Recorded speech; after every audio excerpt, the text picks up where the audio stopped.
Welcome back. Let's get into the main event for this week's episode. The Class 1A state championship game, the rematch between Lena-Winslow and Camp Point Central. Mitch, it's kind of a matchup we had our eye on for a long time. Obviously, both these teams were the number one seeds in the North and the South. And here we are. We got that matchup. It took some big wins along the way, but we got here, the rematch, and I'm excited for it. Yeah, this is what you like to see. We talk a lot about 1 versus 32 rankings and how we think that should be it. Well, these are the top two teams in 1A. So regardless of how they were seeded or if it was North and South, we got here. We got to the two best teams in 1A once again, playing for the Class 1A state championship. So yeah, it's everything that we hoped for. It's two really really good programs. Another season for both of these schools of undefeated football. Really haven't shown a whole lot of signs of distress other than Lena in the semifinals, which we'll get into that. But yeah, you couldn't ask for anything more here in a Class 1A state championship. Yeah, really excited about this one. And, if we're going to be breaking down Class 1A, this matchup, we got to bring in some local experts, some guys who know the ins and outs of these teams and the conferences they come from. So we bring in Kyle Kampmeyer from NUICfootball.com. You can find NUIC football on Facebook and on Twitter. And we also got representing the WIVC, Logan Walters from WIVC football. You can find them on Twitter as well. Well, Kyle, you're familiar to the show here. You've been around a little bit. You know a thing or two about Lena-Winslow? Just a little bit. I've only been following them for a few years. Not much. They give you some talking points over the years. So yeah. All right. Well, we'll bring you in. That's why you're here to talk Lena-Winslow. But we also got Logan Walters. Logan, first time on View from the West podcast. Welcome in. Thanks for being here. Thanks for having me. Big pleasure to be here. I obviously represent just a part of the WIVC. I want to thank my other admins that helped me out over there. I'm not quite the expert you might find in Chuck or Jack Hull, but I have caught Camp Point several times this year and several times throughout the years as well since I've been covering them. And I'm very much looking forward to this Friday. Yeah. Well, let's get right into it. When you've said you've watched Camp Point Central this year, you've had eyes on them. What have you seen throughout the season and in this playoff run? And I guess we'll start with what makes them different this year, or what do we expect out of this year's version of Camp Point Central in this championship game? I think they have a lot more experience this time around. You have Ginnenbacher, Niekamp, Haben, Connor Griffin. They all had some playing time in the state game last year. And so I think that's helped them this year. Yeah, absolutely. I think that's a big part of, them being back here and maybe not being phased by, some of the opponents along the way, especially maybe when you get into that state level. So Kyle, Lena-Winslow, we see them year in and year out. They're 3-time defending state champions. What is the identity of this year's Lena-Winslow team? Tell me about, the 2023 version here. Well, the 2023 version definitely has a lot of senior leadership on it, but what it does not have is a lot of returning starters. That was one of the big focal points at the start of the year, was that Lena-Winslow only had 4 returning starters, albeit the biggest one being Gage Dunker on both sides of the ball, returning from at defensive line, which they've moved him to linebacker this year, and of course at the fullback position where he's right up there in NUIC rushing folklore now, which is great. He's having a hellacious, dead awesome senior season for sure. But one of the things about this Lena-Winslow team is their offensive line is one of the biggest lines that they've had. And when you take a look at the returners there, Odin Stabenow and Tanner Kempel are the only 2 guys that returned off of last year's line. Odin weighs about 280 pounds, and Tanner Kempel weighs about 230 pounds.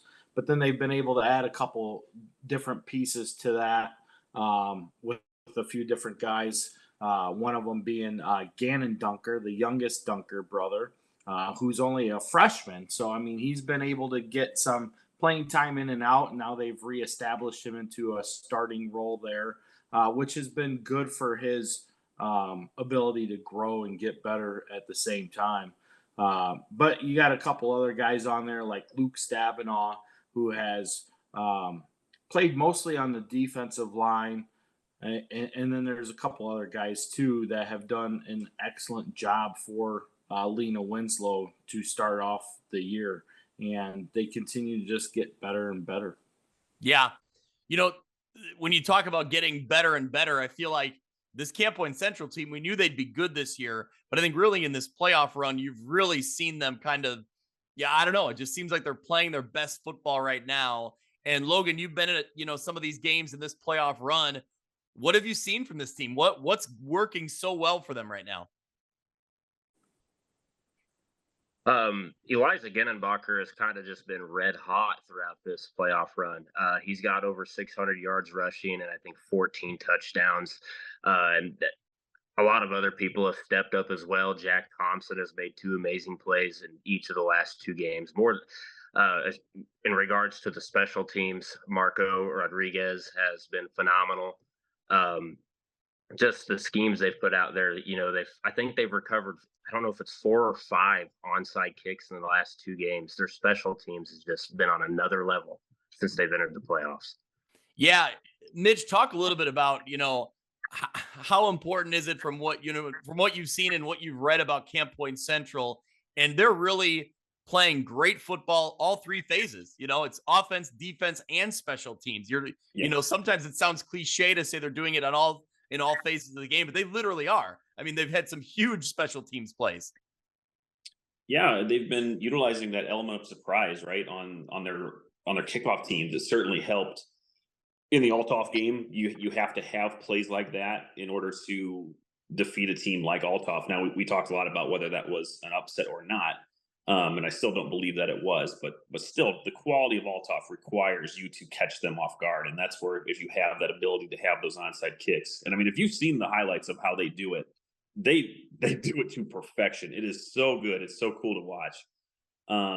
But yeah, this team has been on fire all season. We've talked about, or we've seen their defense a lot. I don't know how many shutouts that they've had this year, but they're only averaging, I think, under 10 points a game allowed, and that offense is near 50. So this is a great program for the second straight year. I think they've won 25 of their last 26 games now, and they only 1 loss is to Lena-Winslow. So yep, they get them again, and yeah, this is 2.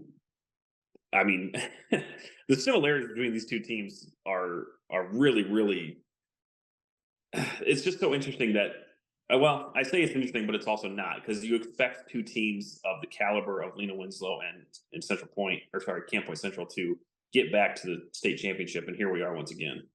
Yeah, looking at this state championship game, Logan, I guess we'll kind of start with, maybe the overarching question: what does Camp Point Central need to do different this year, or what do you think needs to work? What needs to be effective to get over that hump, to get that win, to score some points against this tough Lena-Winslow team and to slow them down? I think they really need to try and do a better job this year of controlling the clock. I think they need to do exactly what they did against Greenfield Northwestern last week in the first quarter. They came out the gate, opening drive, instant 8.5-minute opening drive. So I think controlling the clock would help them a lot. And honestly, other than that, just kind of stick to what they've been doing all year. Feeding Genenbacher the ball up the middle, and then having Paven jump it out to the outside.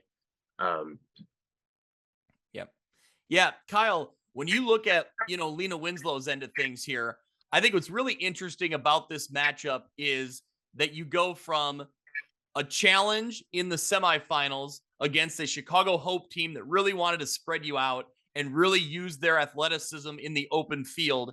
And that was a great game. I mean, it came down to, an interception late in the game to seal that win for Lena-Winslow, a way they haven't been tested in a long time.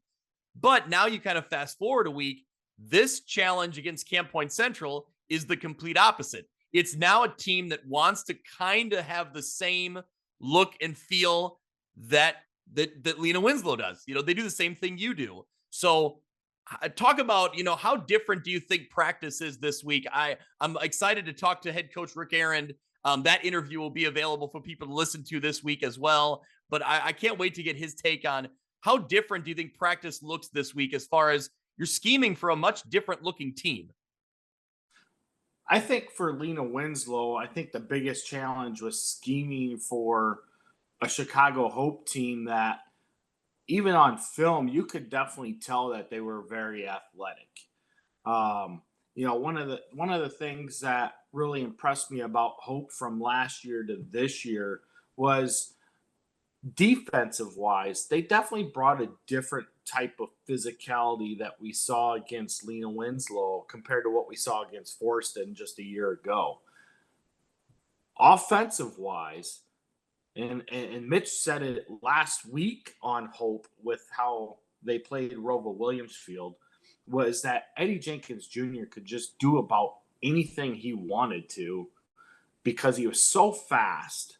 And the offensive line was so big that while to me, they didn't seem like they were physical because they didn't do really well in the run game aspects against Lena-Winslow, but their pass blocking technique was very good. And they were big enough to give him a pocket and a hole. And then on top of that, his ability to evade oncoming rush and then his speed on top of that. And then the fact that he can just throw piss missiles all over the place, 60 yards down the field, and put it on the money was just impressive to see. I mean, watching him in person is even more impressive than watching him on film because you get to see his playmaking ability. And trying to scheme for that for Lena-Winslow is a lot tougher than what it is going to be as far as scheming for Camp Point Central, a team that runs a very familiar style of offense that Lena-Winslow sees on a regular basis. We've seen the double wing from Dakota. The double ring from Forston is almost identical to how Camp Point Central runs it. And with the amount of times that we've seen Forston and Lena-Winslow match up, especially in recent years, the familiarity and the practice for that is going to be similar for them. So I think this week, as far as game planning, I think it gets a little bit easier in the realm of defending them offensively. But to what Logan stated, something that we've seen out of Camp Point Central here in the past couple weeks in the playoffs is their tendencies on special teams where they've been able to place well-timed and unprecedented type of onside kicks to keep the ball away from the opposing team and allow them another opportunity to score. And that was really one of the things that you could see take place against Althoff Catholic when they beat them was they attacked right away on defense. They were able to force a punt, get that blocked punt, convert it into a score the very next play.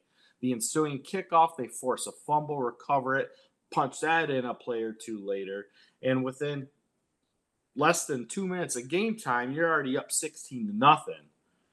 And then you allow Althoff to basically drive the field on you. You force an interception in the end zone.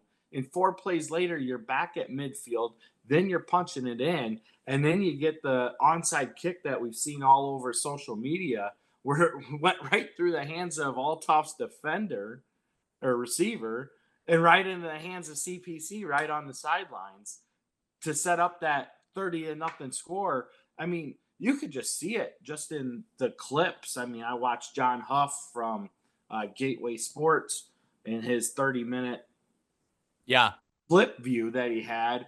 And that just shell-shocked Althoff. They didn't know what to do anymore.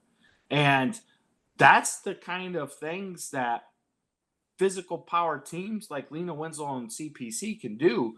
But that's a different element that CPC has been very good at doing right now.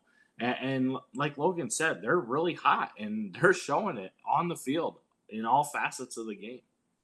Mitch, first of all, Mitch, piss missiles is the reason we bring Kyle Kampmeyer into this podcast. That's the analysis we need. That's the good stuff. But so hearing all that, Mitch, knowing that two really good head coaches. What I'm really intrigued by in this matchup is you have two excellent head coaches as far as obviously building a program, but just being able to lead the team, getting that buy-in and game planning. I'm really impressed with what both these teams do. So I guess the question for you, Mitch, is who do you see having an advantage, as far as, going into this one? When you look at, can CPC get some of those, catch you off guard type of moments that they had against Althoff, or, some game planning things that, the defense doesn't see coming? Yeah, watching the semifinal game, I think I learned more about Lena-Winslow than I would have had they won. You saw the Panthers get into a situation being down 2 scores in the second half that they haven't been in a long time. And that offense is not equipped to come back from that a lot. That's when you're run first offense and you're essentially running against the clock and you have to make the most of every possession you have because you know what Hope can do on offense. Again, I was really, really impressed with their resolve because, again, they don't have to dig into their tool chest a lot. They haven't had to in a while. So for them to make adjustments on the fly, to be able to defend against a team running an offense that they do not face, right? That the Hope offense does not exist in the NUIC. I don't mean that as a slight to DUPEC. They just run things a little bit differently, a little bit different style there. But you saw them making those adjustments, like the play action passes, right? They passed, I don't know, 6 times all year, and then they had two long touchdown passes there. You got to do those type of things to win those games when you're in those situations. So again, it had Lena-Winslow gone in and won, it wouldn't have surprised me. Like if they would have won like every other game, right? Yeah. But what I mean is just coming from behind in the second half, throwing in some wrinkles there. You saw Coburn Lynch kind of, it's not a coming out party for him, but he's going to be their star guy next year. So to see him play well on both sides of the ball, I've said it a bunch of times this year. It's really going to be hard to beat Lena-Winslow at their own game. I thought it was going to take Kyle. I texted you about this, what it would take to beat Lena, and I thought it was a dual threat quarterback, kind of what Hope had presented. It's really hard to beat Lena at their own game. CPC is incredibly talented. They do a lot of great things. This should be a really great matchup. I don't think if we were, if we lived in Vegas, that you wouldn't, make the spread very far, because this should be a close game. It should be hard hitting. It should go pretty quick, right? two rushing offenses. Yeah. But again, I just think with what Lena showed me, it almost like it unlocked a different level of Lena-Winslow that I didn't know that they had. And I think ultimately that might give them the edge in this game. Yeah, Kyle, and talking to people, at the game, or if you've, caught up with any coaches or players, was that Hope game kind of a wake-up call? Or I don't think they ever, lose focus. That's not what I'm intent. Lena-Winslow does not lose focus, but this one certainly tested them in a way they haven't really been tested. Is that a good thing heading into this state championship game? I think so, because this team, like last year's team, just has a level of focus that they know that they can win, and they don't want to be the team that loses at the same time. That they take a lot of pride in knowing that they have a 32-game win streak. They take a lot of pride in knowing that they're going for their 4th consecutive state title. They want to be the team that sets history. They don't want to be the team that says, "Oh, we could have been that team." They don't want that. And I feel that Coach Aaron and his staff going into that game knew that they'd be able to do things that they wanted to offensively. And I think that's a part that gets lost on the whole closeness of the game, is the fact that Lena-Winslow still outgained Hope in the game. I mean, they put up 416 yards of offense, 370 yards on the ground, and a lot of people forget that because of how close the game was. So it's not, yes, we saw Lena-Winslow drive deep into Hope territory a lot in that game and get turned away on downs more times than what we're used to seeing. And that credit comes from Hope just stepping up and playing some smash mouth defense that we're not used to them doing. But then at the same token, they had, I mean, you said it best. There's not a single team, probably Althoff really, with Deere Hill and Charleston Colden are probably the only guys that are fast enough to match what Jamari West and Aaron Green had as far as speed capabilities. But Jaden Ellington is no Eddie Jenkins Jr. at quarterback. I mean, I've watched Lena-Winslow go up against Division I quarterbacks, and Eddie Jenkins probably threw the best ball I've ever seen out of a quarterback at the high school level in person.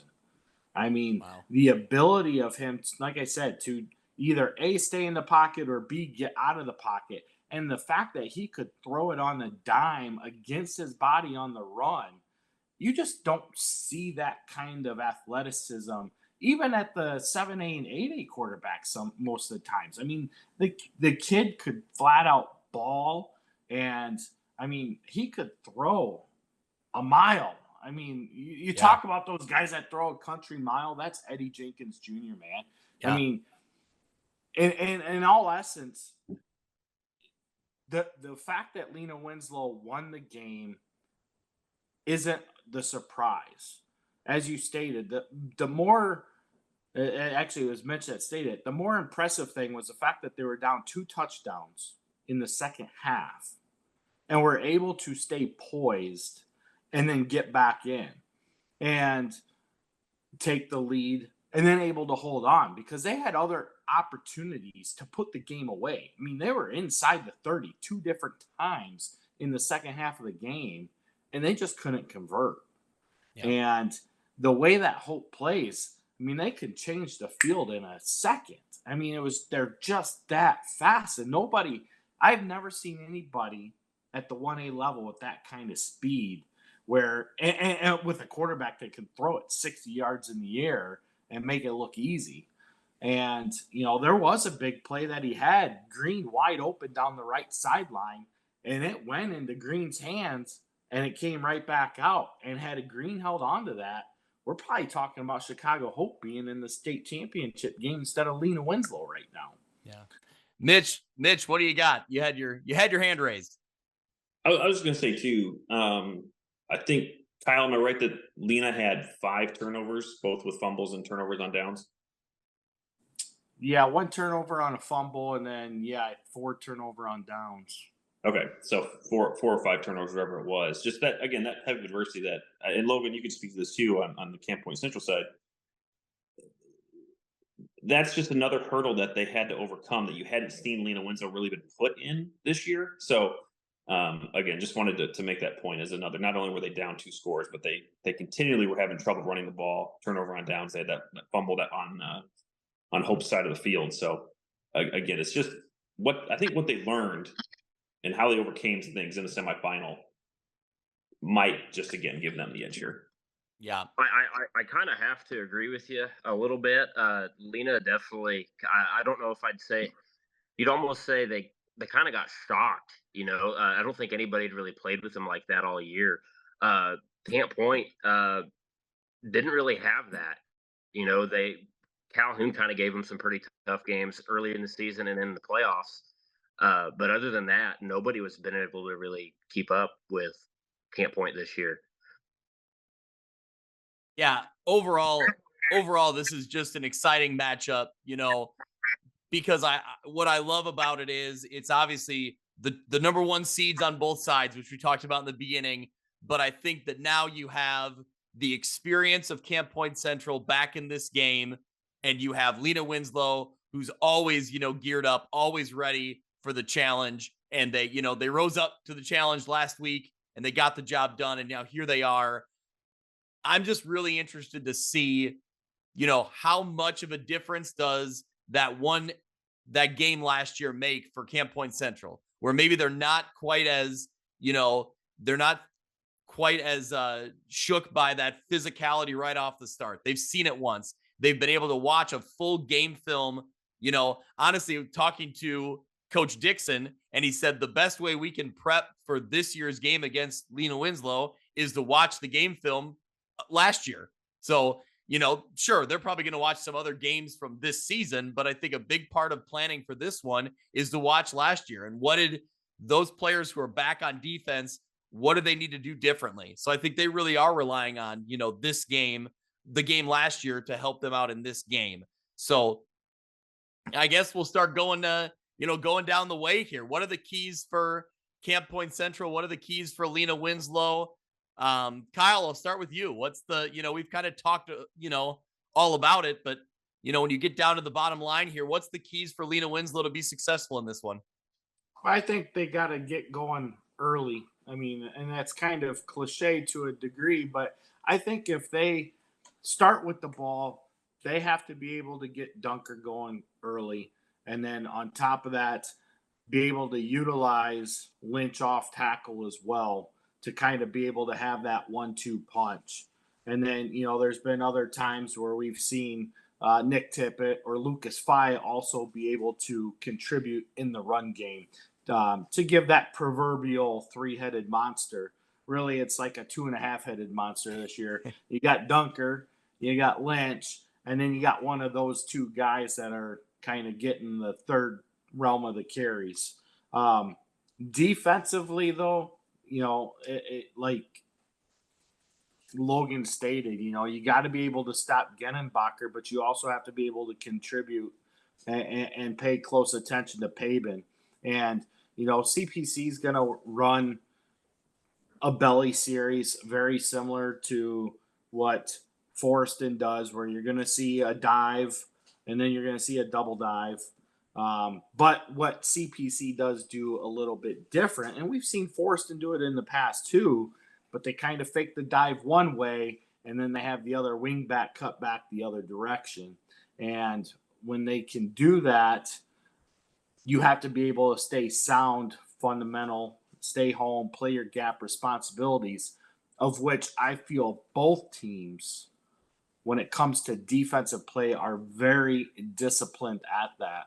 One of the things that we saw last year in this matchup was, Lena-Winslow was never not in control. It's kind of like how you expressed their game with Anawan Wethersfield, that slow burn. Like they were getting that 4 to 6 yards per carry, nothing off the top, but it was just consistent. Boom, boom, boom, boom.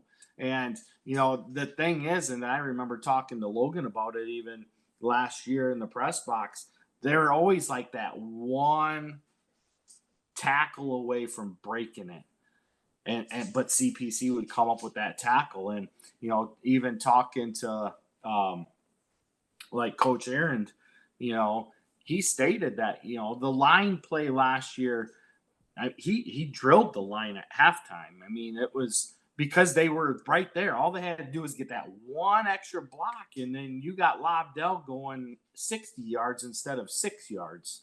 And they just could not get to the edge to do that. And credit to CPC. I mean, they came up and they played a physical style defense, which we expect them to do. And to be quite honest, the biggest takeaway I had from last year's game was just the fact that up until the subs went in the game, they only had like 65 yards on the ground. They just couldn't move the ball at all until Lena-Winslow said, okay, we'll put our second string in. But defensively, I felt that they had the right game plan in place, right?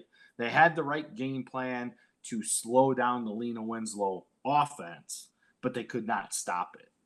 And, part of that into this year's game is that experience. And for Lena-Winslow, they got to get off the ball fast. They're not going to be able to sit back and wait, because if you sit back and wait against Camp Point Central, they have the experience.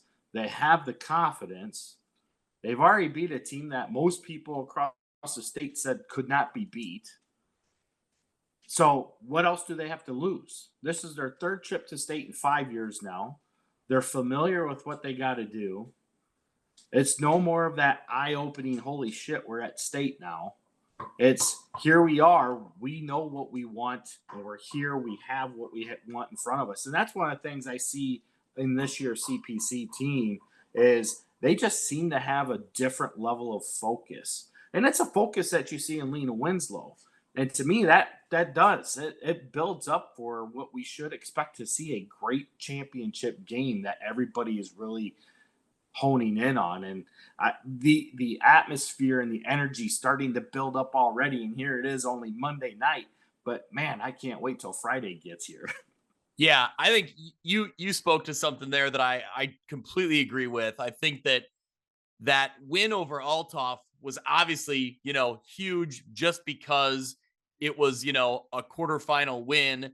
And it was a win that a lot of people said, on paper, Althoff is going to, run their way to that state championship game. And I think that what's so big about that win is that you build that confidence, right? And now I think you just start playing with that extra level of confidence, knowing that any team can be beaten. If we execute, if we do our things, we can knock off anybody. And that's a dangerous recipe. I mean, Logan, you saw it firsthand, in that game against Althoff, and now what led into the game against, Greenfield Northwestern in the semifinal.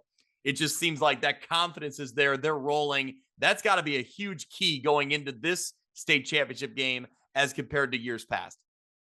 Yes, confidence is going to play a huge factor, and honestly, I think both teams are just going to have very similar keys to the game. And like I said, I feel like I'm beating a dead horse. They're both going to be trying to control the clock.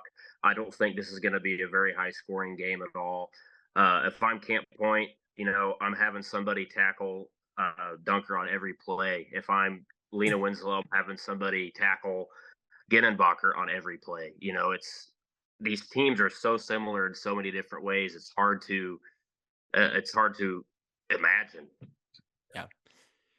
Logan, you talked about the offensive side of the ball, what CPC needs to do. Talk about on defense this year, this go around, an experienced defense that has a lot of speed. I mean, they really feel like they can get to the edge, and that, when guys try to beat them to the corner, they can get there and make those plays. And the important thing is then once you get there, you got to make that tackle. And like Kyle said last year, they would get there and make the tackle for the most part, but a few here or there, things that were, they didn't make the play. And that was the difference in that one. How big can defense be this year around, this go around with a little bit more experience? I think it's going to help a lot. Caden Niekamp returns. He was a starter on the team last year as a freshman. He's a sophomore this year. Ginnenbacher, he was an honorable mention All-State last year. He was another starter. I think Pabin started on the defensive side of the ball. I think experience and their just ability to tackle in the open field is going to help them a lot this year. Yeah. All right, Mitch, what say you on this championship game? What are the keys? What are you looking for to be the difference in this one? Yeah, I think Logan said it best, that the kind of the keys to win are going to be similar for both teams, where, and to Kyle's point too, it's a lot of cliches that are thrown around, but this is the type of game where it's true. You have to win the battle up front. So whoever is going to be able to control the trenches and open up those gaps for the running backs is ultimately going to be able to control the ball. So I feel like both teams are going to be trying to do that. Defensively, knowing how both of these offenses operate, it almost is like, to me, what defensive coordinators go through when you're going up against like the Navy or any sort of triple option attack. You have your assignment, stick to it. Don't get out of position. Your guy is your guy, and then let someone else's responsibility be their problem. Because if you keep contained, you're going to keep those longer plays in check. Certainly if Lena-Winslow starts doing their play action passes and having some fun, kind of misdirection or whatever it may be, if you get out of place there, they can take advantage of it. Both teams can do that. I don't mean that just from a Lena perspective. Both teams can do that. So I also think this will be lower scoring. Again, I said earlier, I think it'll be a pretty quick game because I think there'll be a lot of runs. But again, if either team can stop the other from showing that element of surprise, right? If it's CPC doing anything on special teams, or if it's, again, Lena throwing in a play action pass here and there, whoever can stop the other team from that element of surprise, I think is going to have they're going to be holding the trophy at the end of the morning. Yeah. Mitch, if the team who ends up with more passing yards, if they end up winning the game, are you going to like boycott the winner that they shouldn't be allowed to win with passing the ball? It's bad enough that Lena did it once, and then they did it twice. But then again, they needed to do it, so I can't fault them there. And they were great. Those play designs were really really good. So to have that in your bag of tricks, all credit to the Lena coaching staff for. I would assume that they practice that a lot just in case they have to do it. And but yeah, I don't expect a lot of passing here on Friday morning. Logan, speaking of the passing game, what have you seen from Camp Point Central this year? I know in the game against Althoff, they had a play where they dumped it over the top and kind of caught Althoff off guard on a passing touchdown. They have a couple guys that are weapons on the, outside that can go up and catch a pass this year, which may be a little different than what they've had in years past. Yeah, they could definitely pass the ball. I think Nick Moore's completion percentage is around 65, 67%. One of their go-to guys is Jack Thompson. He's 6'4", so he's a guy you can occasionally just lob it up to if you need to, and if you're in a 3rd and long. Occasionally, I think the pass you're referring to is I think it may have been a double pass or a halfback pass or something. Yeah, that sounds right. They threw it to Pabin, and it caught it right in front of me. I think it set him up. It was 1st and goal. But that was kind of another surprise play, but no, they can definitely pass when they need to. Yeah. I think that, like Mitch, you just kind of called it out. I think there could be, that element of surprise with a play action pass or something that, catches that defense kind of asleep a little bit when these start, keying in on, 1 or 2 guys going up the middle or trying to, run between the tackles. So overall, it's just an intriguing matchup. I'm glad we have this game, this rematch. I'm excited to watch this one. Is it prediction time? Is that where we're going here before we wrap it up? Yeah, all right. Let's do it. All right. Who wants to go first? Who's the brave soul that wants to go first? I'll go first. All right. I was just about to say something, but go ahead, Kyle. I think I already saw yours on the page. You probably did. I mean, I've broken down the numbers. I've taken a look at the spread. The spread has Lena-Winslow favored by 5. When you break down the numbers on scoring differential, it's got CPC favored by 4. My pick, I think when you take a look at how the two style of teams play, I do think it's going to be a close game. I think we'll start to see a little bit more scoring in the second half. I think it's going to be a chess match in the first half. I wouldn't be surprised if we see 3 offensive possessions by each team in the first half of the game. But I like Lena-Winslow 36-28, an 8-point score differential, and it could be even closer than that. And who knows? I mean, we could be talking about Camp Point Central even taking the title back home for them. But I do like Lena-Winslow in the game. I think they are the favorite. They are the number 1 ranked team. And I do expect CPC to come in here and put up more points this time around, having the returning players that they have and the familiarity of the big game. All right, Logan, what say you? Just about all season, since the beginning of the season, I kind of thought, Lena-Winslow, Althoff, they're just kind of on a tier of their own. Well, we saw how Camp Point handled Althoff. That's the past now. I think Camp Point, with the experience they're going to be bringing in from last year, they're not going to be as nervous. They hopefully won't have that early interception that really kind of got them down last year. Not to mention they'll have a pretty, like I said, earlier, they'll have a pretty good idea just of, what to expect from Lena, how physical they'll be. That, and paired with just how hot Camp Point's been, the confidence they're going to have going into this game, I think that gives them the slight edge. So I'm going to go with Camp Point 28 and Lena 24. I love it. Mitch, what do you got? Look, here's the thing. And Kyle, I'm going to throw something that you put out there on Twitter that we hadn't discussed yet. This is the first back-to-back championship rematch in Class 1A history.